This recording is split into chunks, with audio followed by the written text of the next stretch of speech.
For the last few days, I have already been feeling better, but I have a lot of gut issues, and my question is, after going back home, is there a certain kind of meditation specific to, stomach issues and digestive-related stuff? So would it be a good idea then if you could program your autonomic nervous system with the blessing of the energy centers?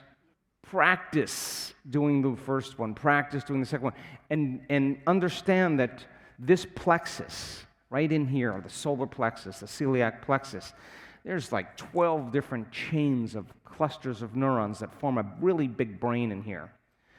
And when this particular brain gets incoherent, our digestion, our timing with digestion, our enzymatic secretion is out of order because the survival chemicals have knocked it out of balance. So we have blessings where you put a symbol that would represent a very specific frequency on a radio dial.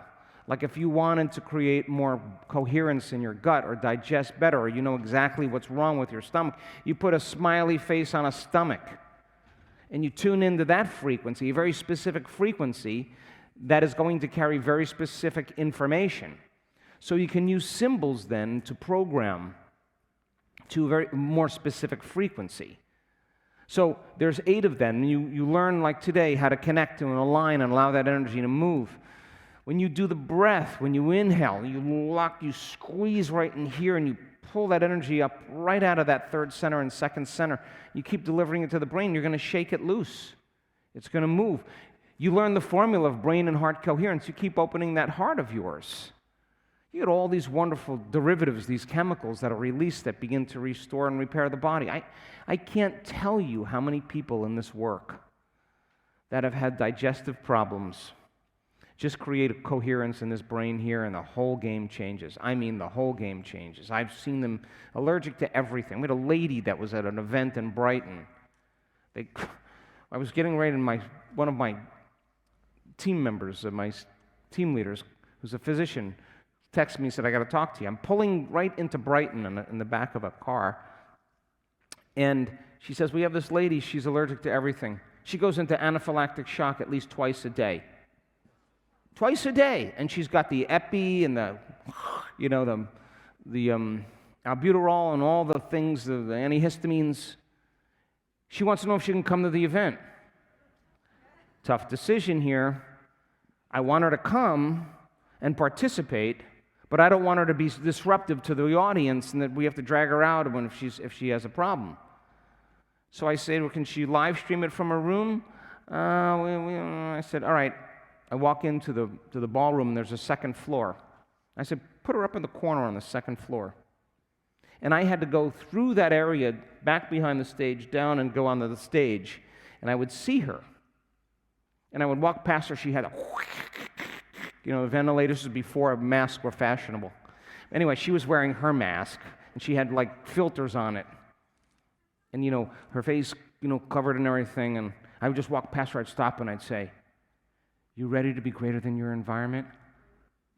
And I walk past, grab her by the shirt again, and say, hey, you open that heart of yours, game's going to change.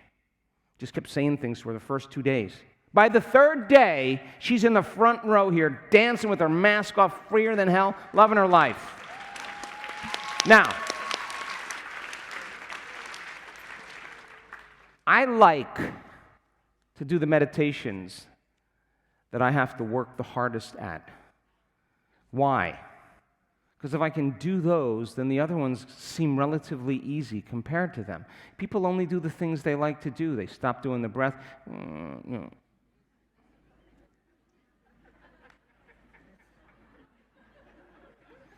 Yeah, many people say, well, I really don't do the part where the space, and so I just cut right to them. Let's get right down to business. Well, really? You haven't changed your brain waves, or you're not there. So there's a reason why we do everything. And by the end of the event, you'll know exactly what meditation to do. I like when you have a health issue to get your body moving. There's people in this room that, boy, they can walk. Oof. They open their heart, and they go, and they are embodying it. So you mix it up. You play a little bit. You get creative. You pick the tough ones, and you work on overcoming whatever that program is. and you evolve it. So learn the formula of brain and heart coherence. Once you learn the formula, then you can evolve your experience with all the different meditations. And so there's so many that would help you, but I would start with the blessings.